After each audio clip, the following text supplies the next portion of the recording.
New York City's Mafia, an organization of brutal gangs.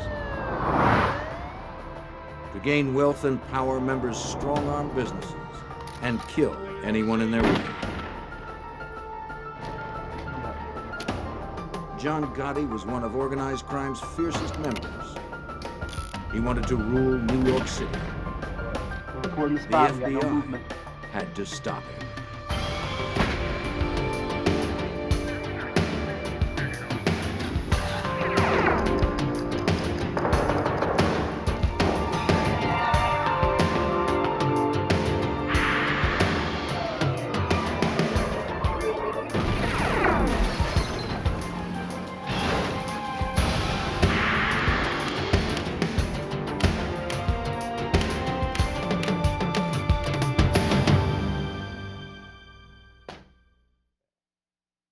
John Gotti was ambitious, powerful, and ruthless.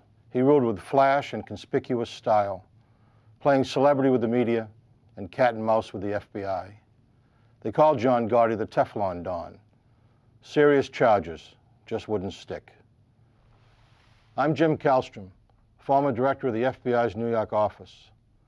When John Gotti came to power in 1985, organized crime still had its tentacles spread into many legitimate businesses. Like a game of chess, crime bosses were well insulated by layers of pawns. The FBI's job was to penetrate their defenses and capture the king.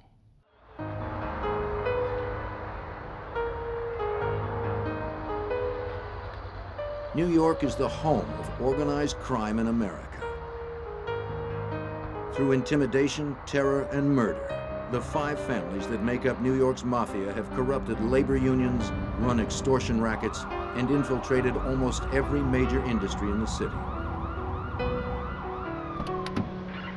Disputes among the crime families often erupt over who controls which union or what industry. These disputes are inevitably and violently resolved.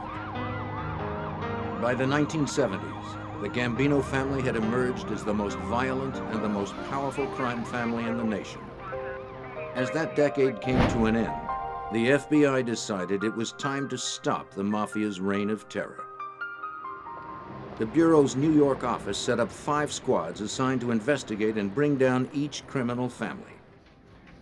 Special Agent Bruce Mao was assigned to supervise the squad responsible for bringing down the Gambino family. The Bureau realized that we really weren't addressing organized crime here in New York, and so they formed squads to target each particular crime family and try to address the organized crime problem here in New York. So in 1980 we formed the squad, and our target was to put the Gambino family in jail. The main targets of Mao's investigation were the leaders of the Gambino family. The boss, Paul Castellano, and his underboss, Neil Della Croce. Castellano assumed leadership of the family in 1976, when Carlos Gambino, the namesake of the family, died of natural causes. The FBI were also targeting the most powerful captains in the family, like John Gotti. The captains controlled crews of soldiers who carried out the day-to-day criminal activity for the family. Castellano's crews would commit the actual crimes, but Castellano himself did not. Catching him seemed impossible. As the FBI soon learned, the entire hierarchy of the Gambino family was well insulated. The family army consisted of over 50 captains who controlled over 300 soldiers. It was a large and impenetrable secret society, accessible to outsiders only through the lenses of surveillance cameras. But federal racketeering legislation was passed that made ordering criminal acts as much of a crime as committing the crime itself. In order to successfully prosecute the hierarchy of the Gambino family, the FBI had to secretly get them on tape discussing their criminal enterprise. Mao and his team would have to patiently and methodically work their way into the intricate structure of the Gambino family. It would take years to accomplish that goal.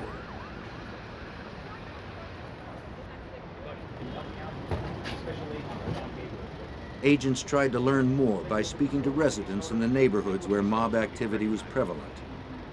You might recognize him. You sure now? Yeah. Well, take a look. You might recognize one of these guys. Take a look. Take a good look. Take your time. Few people were willing to talk. Only those on the inside could tell agents who were the real power brokers in the family. Cooperating witnesses and informants had to be developed. Betraying the Mafia meant certain death. Informants would be difficult to come by. But some were willing to take the risk. Most were low-level criminals cutting deals with the government to avoid prosecution and long prison sentences. Whatever their motivation, they gave agents something they did not have before: a back door into the Gambino family's criminal operations. Castellano ran the family like a major corporation. Nicknamed within the Mafia as the Pope, he used unions to strengthen his grip on various industries in New York.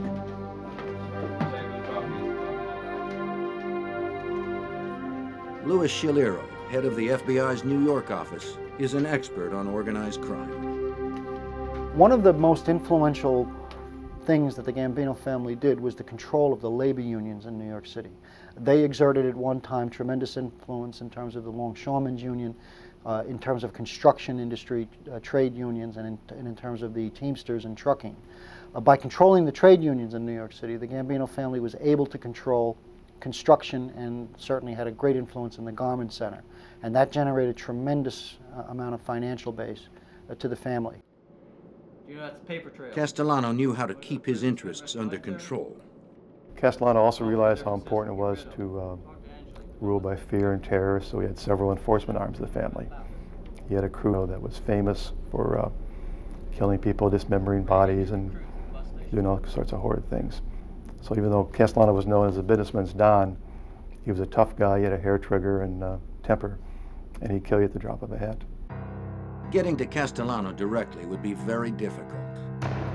His home in Staten Island was a fortress, under constant supervision by armed guards. He had also installed a sophisticated alarm system. Didn't you tell me that?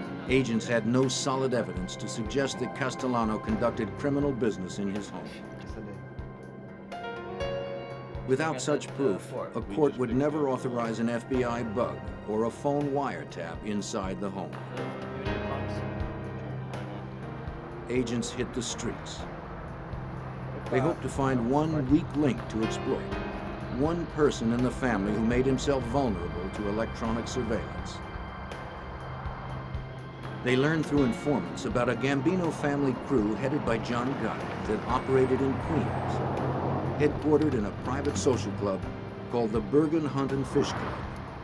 A few of the FBI's well-placed informants were close to one of Gotti's lieutenants, a man named Angelo Ruggiero.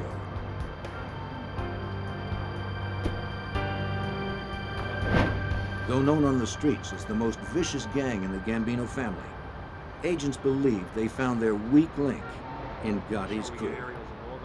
And the reason we did was he had a lieutenant named Angelo Ruggiero who ran the day-to-day operations for Gotti and his crew. And Angelo was an attractive target because, number one, he's very active, involved a lot of criminal activity. Number two, he had a big mouth. He talked a lot. He was a gossip and a blabbermouth.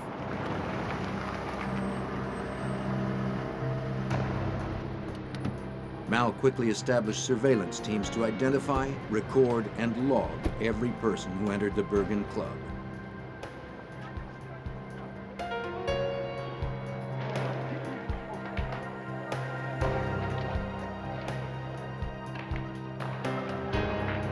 Agents learned that John Gotti and his crew made money for the family primarily through hijacking, car thefts, extortion, and illegal gambling operations.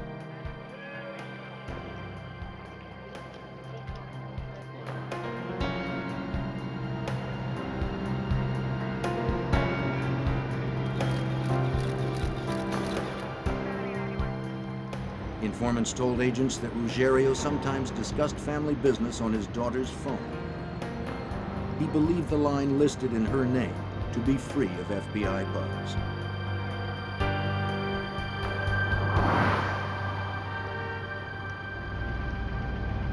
Permission to wiretap a private telephone is granted sparingly.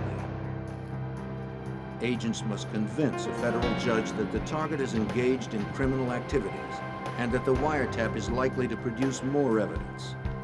If conversations are not of a criminal nature, the wiretap must be turned off. The informant's statements were enough to convince a federal judge in late 1981 that Ruggerio's daughter's phone should be tapped. Mao's squad had found a way to infiltrate the Gambino family.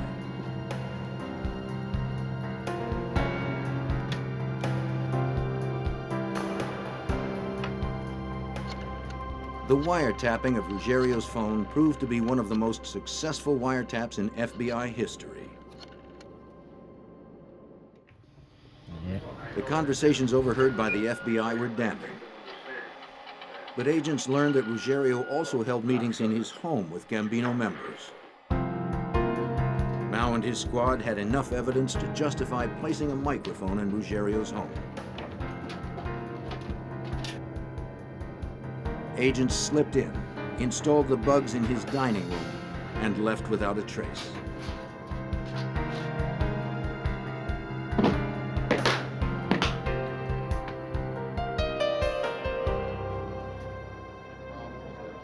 The success of the Mafia has always been its ability to stay one step ahead of law enforcement. What Mao and his squad did not know was that a high-ranking police officer was on the Gambino payroll. Though the mole didn't know specific details, he leaked information to family members about ongoing investigations and electronic surveillance operations. Angelo Ruggiero became paranoid that his house was bugged. He searched the house himself, but found nothing. Unconvinced, he called in a professional to conduct a thorough search or sweep for bugs.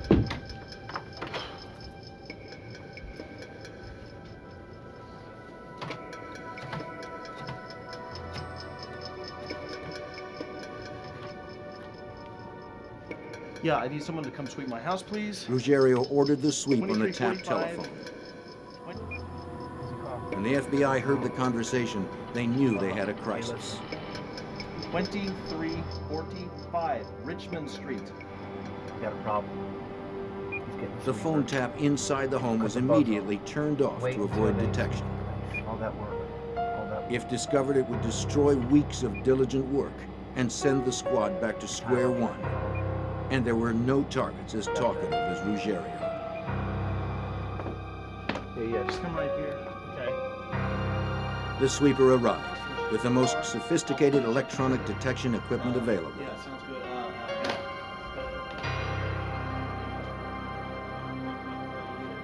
After 2 days of searching the house top to bottom, he was ready to report his findings to Ruggiero.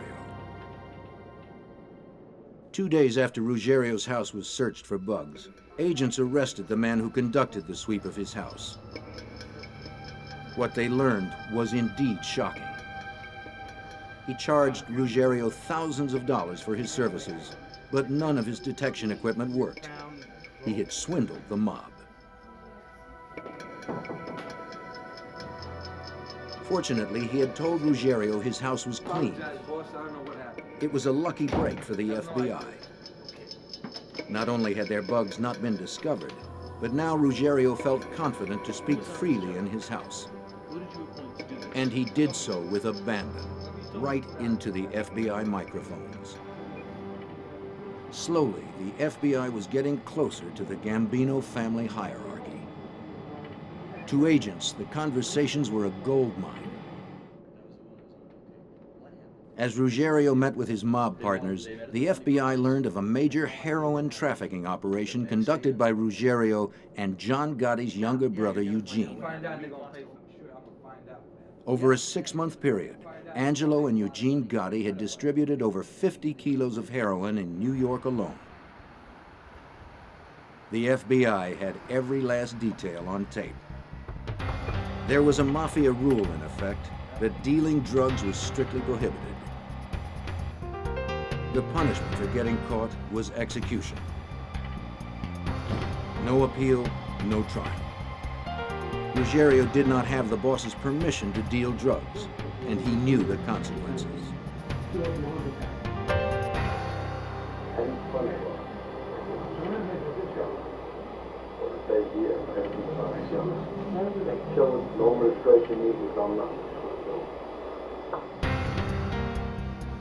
The government felt it had a strong case against Ruggiero and Eugene Gotti. In September of 1983, they were charged with running a major heroin distribution network and obstruction of justice. Though all of those indicted were part of John Gotti's crew, his name was not mentioned in the taped conversations. But with the indictment, Castellano would soon find out that Gotti's men were dealing drugs. Learning of the heroin operation, however, was not the only valuable piece of information learned by agents. Just prior to his heroin indictment, Ruggiero would meet with other soldiers and discuss how he and John Gotti would go to Paul Castellano's house every Sunday for a family meeting. And then Angelo would give him a blow-by-blow what happened in Paul's house. The Pope did this, the Pope did that, he's mad at this guy. Everything's going in the family, we found out through Angelo's big mouth. And then next day, other soldiers would come over. Of course, Angelo had to reconstruct what happened again. So we found everything was happening in the Gambino family, thanks to Angelo Ruggiero, John Gotti, and Paul Castellano. Based on the Ruggiero wire, agents now had probable cause to bug the house of Gambino boss Paul Castellano.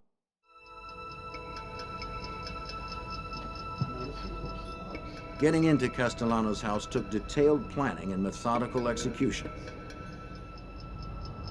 Agents managed to get inside the house and place the bugs. Soon after, they began taping conversations that directly implicated Paul Castellano as the boss of the Gambino family, the man who oversaw a multitude of illegal rackets that cost taxpayers millions of dollars each year. Castellano would meet with his most trusted captains to discuss business. The FBI identified one of those captains as Sammy the Bull Ravenite.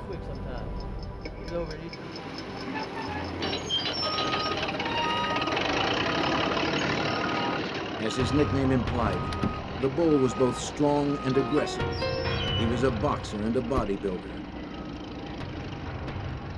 He was also the family's top enforcer. Ravenite generated his money for the family in the construction industry. He was adept at a number of criminal activities, but his most notorious skill was murder.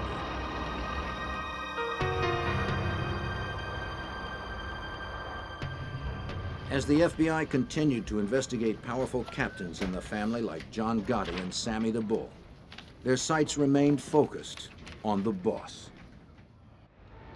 In 1985, 2 years after Ruggiero was indicted, Paul Castellano was arrested and charged along with other New York family bosses with dozens of federal racketeering and conspiracy violations.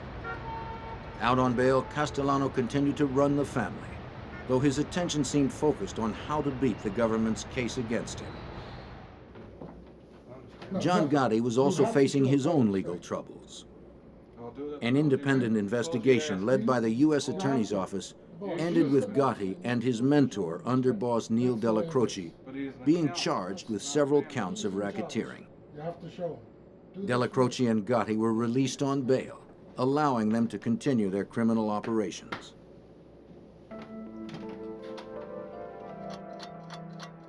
Months later, Della Croce lay dying of cancer. The FBI had bugged his bedroom. Gotti and Ruggiero visited, and the FBI was listening. They recorded Gotti talking about his fears that Castellano might kill him and Ruggiero for getting caught on tape discussing their drug dealings and for leading the FBI to Castellano's house. The boss wanted to hear the FBI tapes. Della Croce promised Gotti that he would do anything in his power to protect him. Della Croce's loyalty to Gotti was causing a rift in the family. One more time. That's all I'm asking. He was stalling the boss, reluctant to turn the tapes over to Castellano. The Gambino family was splitting in two.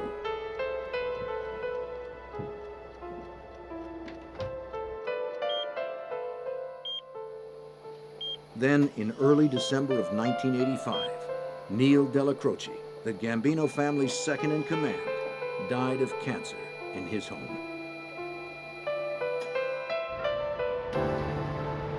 On December 16th, 2 weeks after Della Croce's death, Castellano and his new underboss, Tommy Bellani, pulled up to a fashionable steakhouse in Midtown Manhattan to meet some associates for dinner.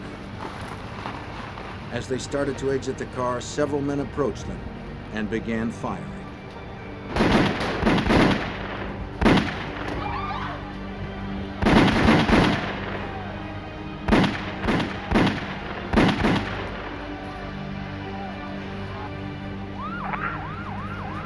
Castellano and Bellotti never knew what hit them. They were killed instantly. When the boss of a family is assassinated, the FBI believes that the person responsible is usually the one who steps up and assumes leadership of the family. It was Mafia tradition to pay tribute to a new boss, to show him respect.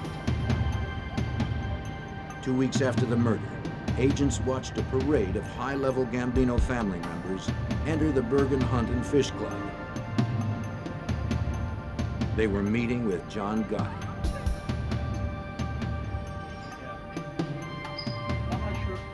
Agent Mao and his squad would have to restructure their attack on the Gambino hierarchy. John Gotti was the new boss of the family. Maybe. Agents pieced together his criminal history and traced his rise to power. John Gotti became a Gambino family associate around 1970. He impressed the boss in 1973 by killing a man who had kidnapped and murdered a relative of Carlos Gambino. Gotti served 2 years for the hit before he was paroled. Upon his release, he quickly gained respect within the family. He began to make a great deal of money for the family through loan sharking and gambling operations.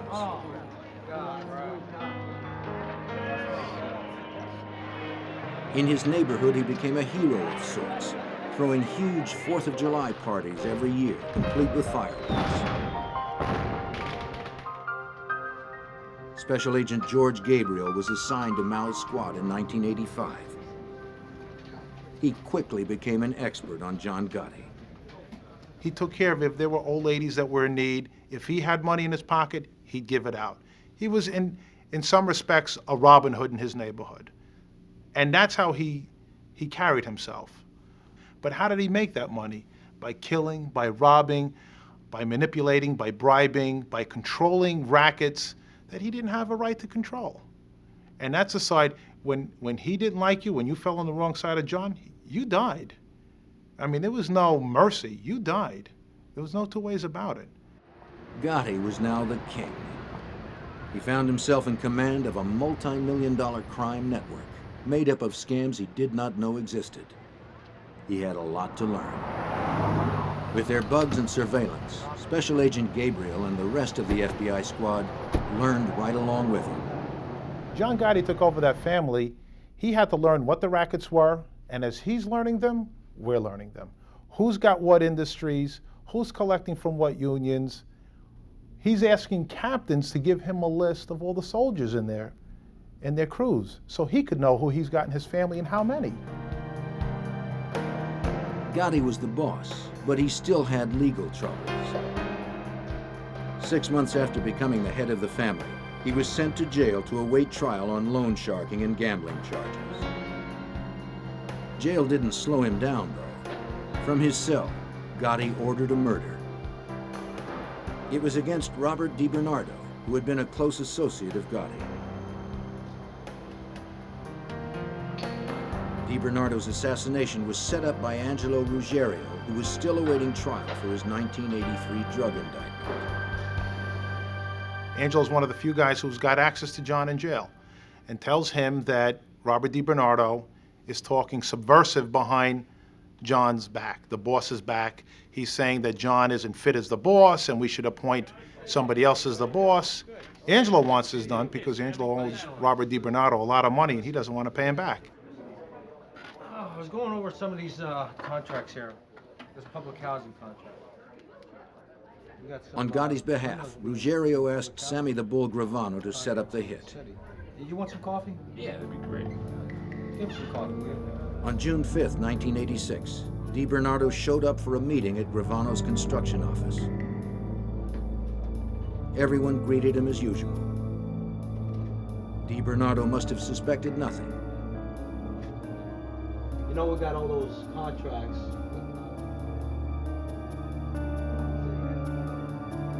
He was shot in the head from behind. His body was never found. The FBI learned of his death through informants. Agents believed Gotti's crew was responsible for the murder, but they needed proof. In August of '96, 2 months after the DiBernardo hit, Gotti went to trial for the gambling and loan sharking charges filed 2 years before. But Gotti had not been the primary target of that indictment. The case was originally designed to bring down underboss Neil Della Croce. The case against Gotti was never that strong, but an ambitious U.S. attorney saw an opportunity to get a mob boss. Though the case did not involve Mao's squad, he sent George Gabriel to observe the trial. During a break in the proceedings, Gabriel came face to face with his adversary. I introduced myself. I told him I'm George Gabriel. I'm with the FBI. I work on Bruce Mao's squad. He says, you tell him I'm going to be home in 6 weeks. I'm going to beat this one. I said, all right, I'll deliver your message. I said, and if you do, I'll be there to congratulate you because it'll be a good job on your part. He says, good, I hope to see you. On March 13th, 1987, Gotti was acquitted on all counts.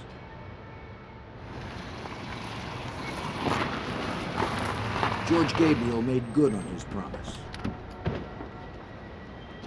After the verdict, Gabriel went to the Bergen Hunt and Fish Club in Queens, where Gotti was having an acquittal party.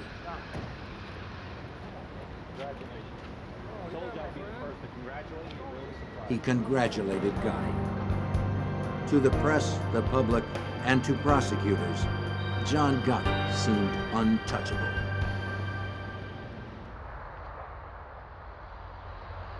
Out of jail, John Gotti resumed his celebrity status. Around town, he was seen at fine restaurants and glitzy nightclubs, always immaculately dressed. Already he was known as the Dapper Don. Now, with his acquittal, he earned the title of the Teflon Don. Charges slid right off him. To the media, he was glorified as the underdog who took on and beat the government. But now, it was Mao's turn to make a case against Gotti. I get upset when they glorify a guy like that. To me, he's just a common thug, a criminal. He's a terrorist. He doesn't believe in our government. He doesn't believe in voting, doesn't believe in church, doesn't believe in family. He's a mass murderer.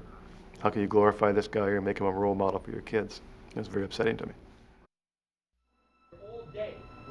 In order to make his case against Gotti, Mao had to find out where he was conducting his business.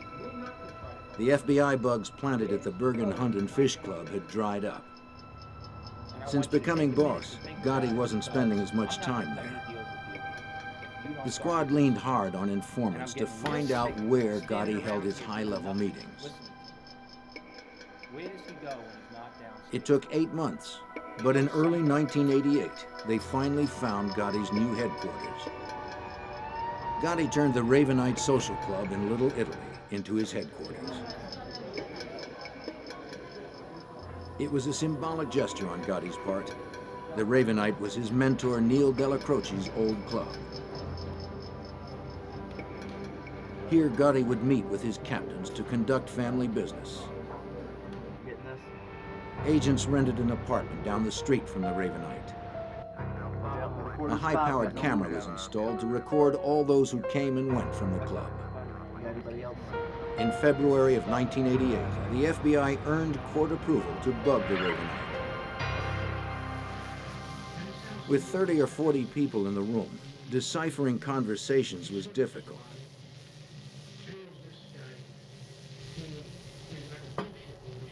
Cassette tape recordings of white noise were always being played in the club.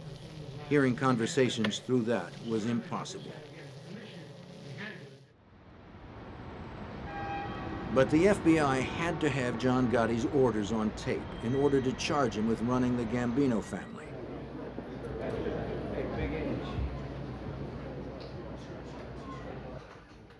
So far, the bugs in the Ravenite had not produced much evidence.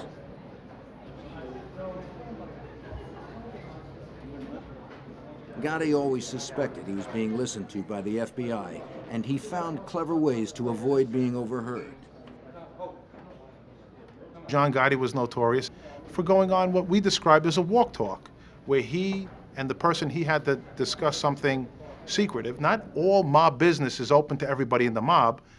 There were times where a captain would have to speak with his boss. John Gotti would take that person and they'd go outside. Going outside, they're evading the possibility of a bug. No matter what agents did, it seemed the mob was anticipating their every move, at times even taunting them. When I would sit in the van outside the Ravenite, they would bang on every van on the street and whisper, "We know you're in there." You get made all the time, and you try your darndest not to, but it happens. And you just have to stay with it.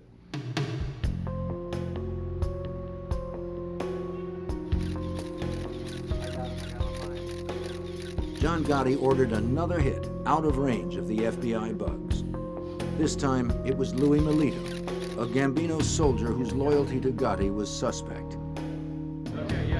Gotti felt Melito was a threat to the family administration, since Melito had been a close business associate of Paul Castellano and Tommy Bilotti. Sammy the Bull agreed to oversee the hit.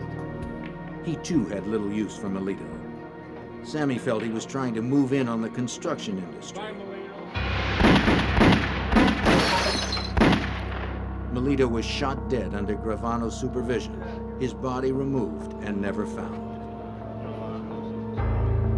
The FBI learned of the hit through informant rumors. But again, there was not enough hard evidence on Gotti to arrest him. Gotti was ordering people killed right under the FBI's nose. The cat-and-mouse game intensified, and so did the pressure on the FBI to stop him from ordering more killings. Mao knew he was overlooking something. Gotti must be talking, but the FBI didn't know where.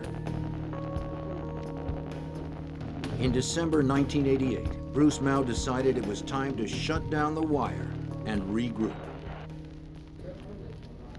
It was a very frustrating time because we knew we were so close. We had these guys on videotape. We could see them coming and going. We saw the walk talks around the street. We were so close, but yet so far away from achieving our goals. The bugs were shut down, but the FBI's Gambino squad would not give up.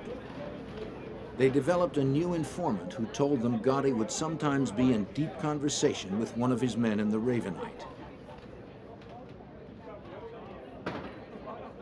Then abruptly, they would leave the table and go into a hallway behind the club. Usually they were gone for 10 or 15 minutes. The meetings in the hall were no doubt incriminating ones. And in a quiet hallway, FBI bugs could pick up more of the conversations. The squad quickly took advantage of the opportunity.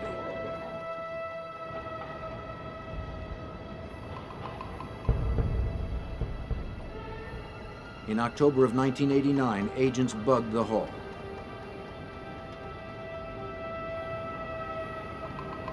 They recorded Gotti meeting with several Gambino family members there.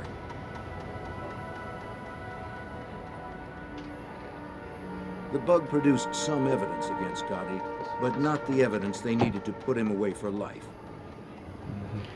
Gotti had to be meeting his men in another location within the building. Somewhere where he felt comfortable and safe.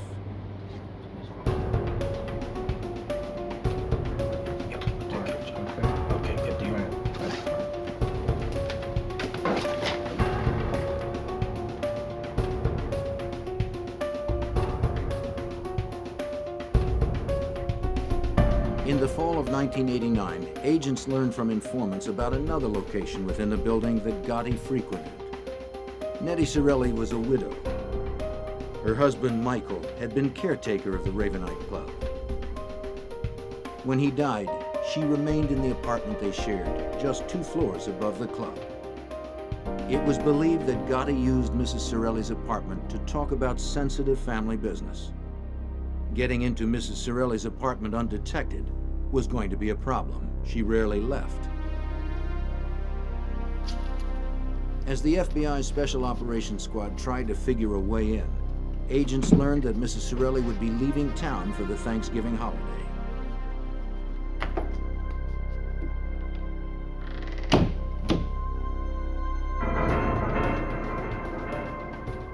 It was the opportunity they had been waiting for. Agents went to work. They sneaked into the apartment in the middle of the night and placed the bugs.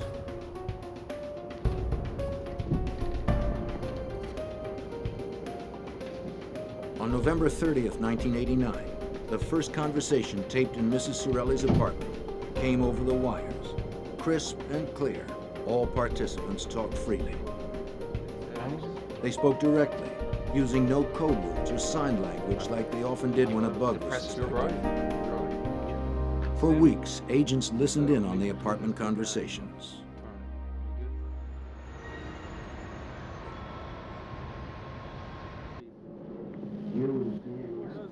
On December 12, 1989, they got the biggest break they could ever have hoped for. That day, Gotti and his underboss, Frank Locascio, met at the apartment. In a rambling conversation, Gotti left a trail of evidence that would later haunt him. He explained labor union rackets and other crimes. And he talked about ordering the murders of several people. The agents monitoring Gotti that night could barely believe their ears. More shocking to agents was what they heard Gotti say about Sammy Gravano. For over an hour, Gotti went on a verbal rampage about Sammy. He said Gravano was getting greedy, taking too big of a cut from the construction racket profits. He was becoming too active in the family, not respecting Gotti's authority. Gotti suggested that 2 murders that he himself had ordered were because Sammy was trying to protect his own interests. According to Gotti, Sammy had suckered him into murdering DiBernardo and Melito. It was a very important conversation because during this long diatribe, John confessed to 2 murders. He confessed to ordering the hit on Robert DiBernardo. He confessed to ordering the hit on Louis Melito. Both he claimed that Gravano's urging to have murdered. He also talked about a 3rd guy named Louis DeBono who was going to murder another partner of Sammy's.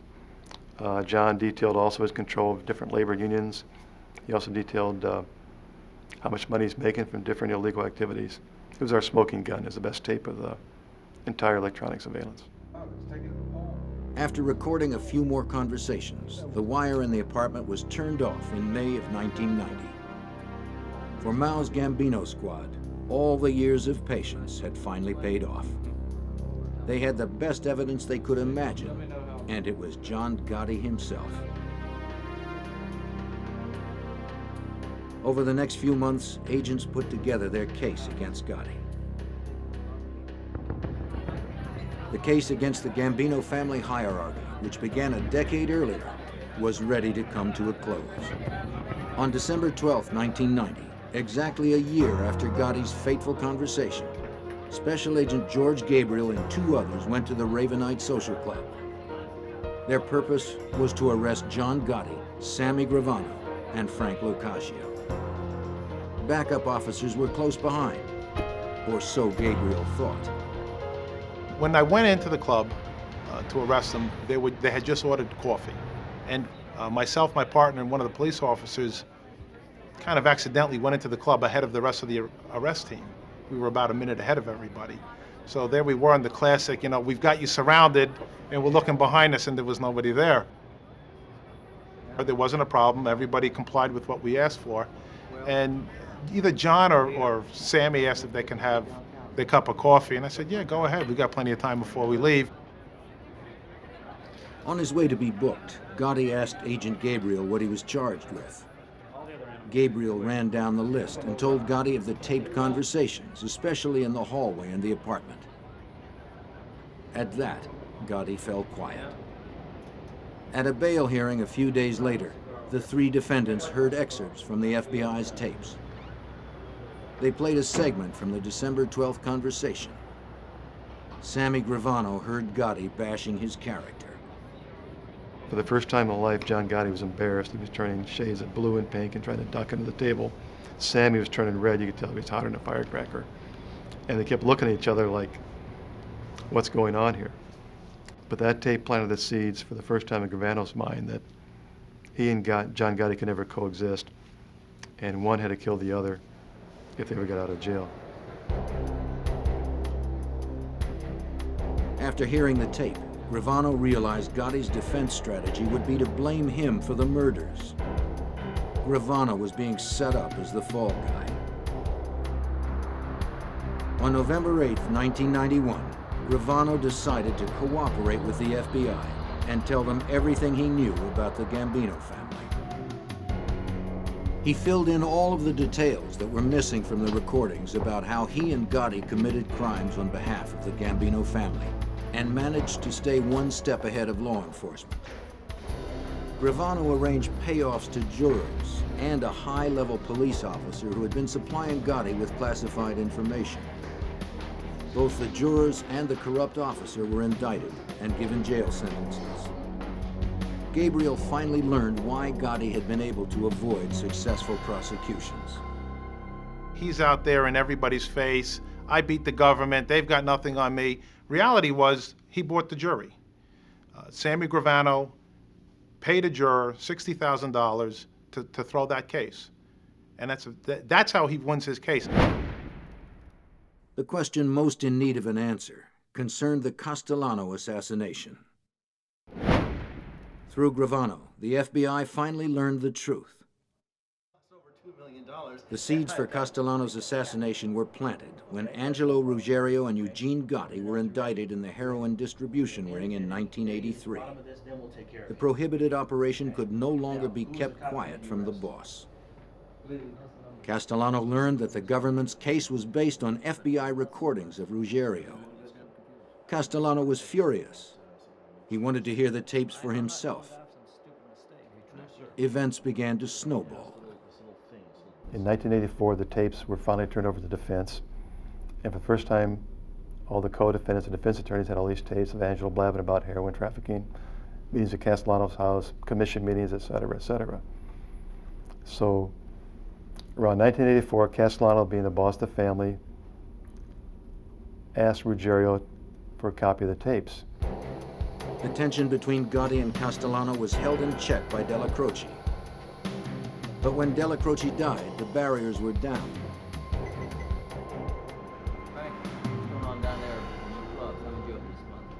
A few days after Della Croce's death, Castellano summoned his captains for a meeting. Tommy Bellotti would replace Della Croce as underboss. More ominously, Castellano declared that Gotti's crew would be disbanded, his men absorbed into other crews. Castellano had finally listened to the Ruggiero tapes. They had given the government such a good case that after the trial, there probably wouldn't be much of a Gotti crew anyway. Gotti was furious, and he knew he was a target.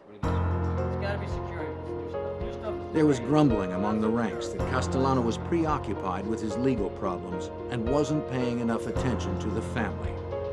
Some members thought he was pocketing too much money for himself, not spreading it around among the soldiers and captains. Gotti began to formulate his takeover. He had Angelo Ruggiero approach 3 of the 4 other Mafia families. He wanted to know if they would look the other way if something were to happen to Castellano. The families said they would not interfere. Gotti carefully picked a few soldiers to help plan the hit. In particular, there was one Gambino member whose support would be crucial if the hit was going to succeed.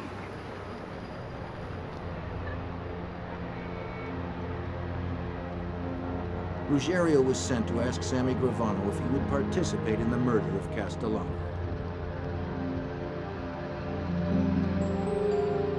Gravano agreed. He was aware of the growing dissent within the family. He also knew that John Gotti was powerful enough to pull off the murder of the boss. And when the other families agreed to stay out of the way, Sammy knew the smart play was to back Gotti.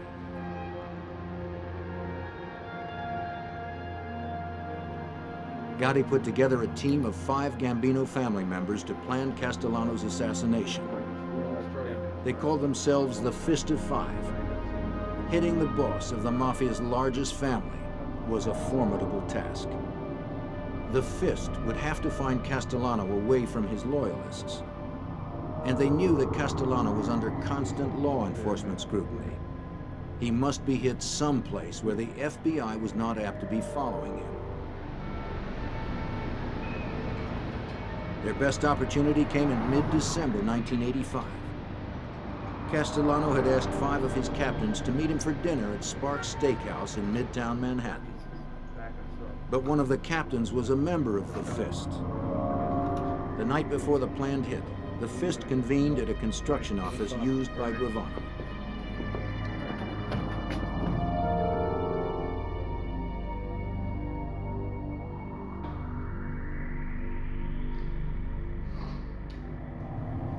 Four shooters had been hired, 2 for Castellano and 2 for his driver and underboss, Tommy Bellotti.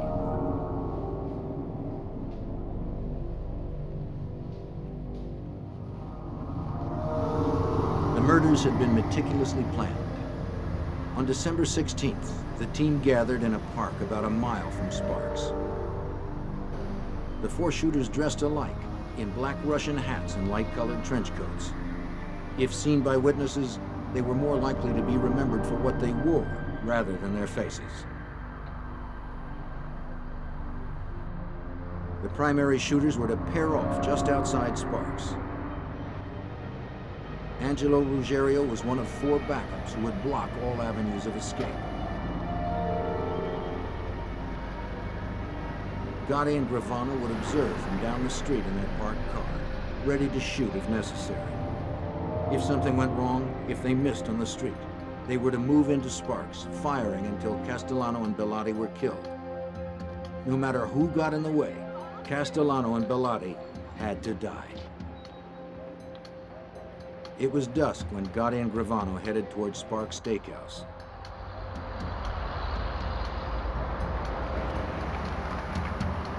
The shooters took their places. Gotti and Gravano soon found their vantage point, a parking space at an intersection down the street from the restaurant. They waited in the car. Castellano was late. Perhaps he'd been tipped off about the plot on his life. In the middle of a conversation with Gotti, Gravano suddenly looked to his left and panicked at what he saw.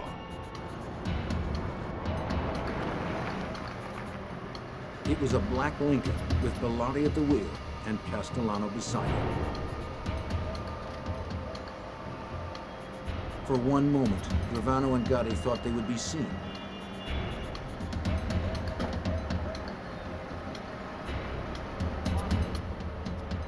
But the light changed and the car moved on.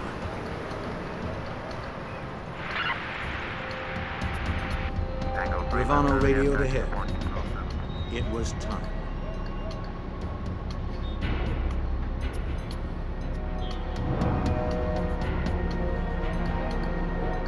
As Bellotti pulled the car to the curb, the assassins advanced.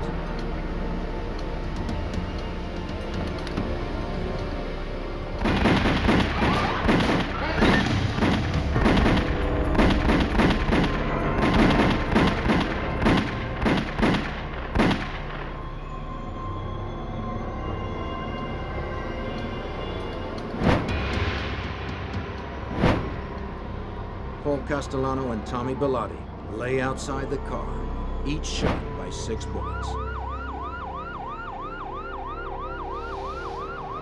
According to Gravano, Gotti eased the car into the street and past the bodies sprawled on the pavement. He had to be sure Castellano was dead. Gravano's detailed account finally put an end to the speculating.